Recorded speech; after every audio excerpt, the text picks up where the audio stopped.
நாம் குடிக்கிற ஒவ்வொரு சிப்பில் தேயிலைக்கு பின்னாலும் என்ன அரசியல் இருக்கு, ஏன் வெள்ளக்காரங்க கொண்டு வந்தாங்கிறது தெரிஞ்சுக்கணும். தேயிலையை பயிரிடணும்னு சொன்னா நீங்க முதலில் வளமான காட்டை அழிக்கணும். நல்ல வளர்ந்து இருக்கிற அசாம் மாதிரி காடுகள்ல, நல்ல அடர்த்தியான காடுகள்ல இருக்கிற இயற்கையான வளங்களை தரைமட்டமா அழிச்சு அதை தரையாக்கி அதுக்கு மேலதான் இந்த பணப்பயிர்களை பயிரிடணும். அதை ஒருபோதும் ஐரோப்பியர்கள் செய்ய மாட்டார்கள் முதல் காரணம். அடுத்து இன்னொரு காரணம் என்னன்னா, அந்த தேயிலை தோட்டத்தில் வேலை செய்வது ரொம்ப கடினம். அது ஐரோப்பியர்கள் செய்ய மாட்டாங்க. எந்த வெள்ளைக்காரனும் வேலை எவ்வளவு அதிகம் தேயிலை கிள்ளி போடுற உடல் இருப்பது கிடையாது. உயிரைப்படையை வைத்து வேலை பார்க்கணும்.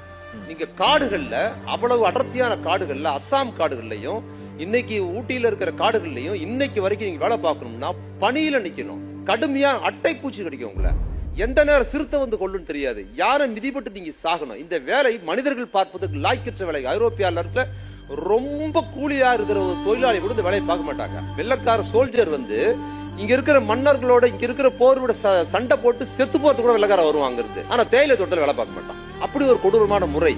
இப்பவும் நான் சொல்றேன், ஒவ்வொரு முறை வாயில சிப் பண்றோம்ல, அந்த ஒவ்வொரு சொட்டு தேநீருக்கு பின்னாலையும் அந்த தேயிலை தோட்டத்தில் தேயிலையை பறிக்கிற அந்த பெண்களின் கண்ணீரும் ரத்தமும் கலந்திருக்கு.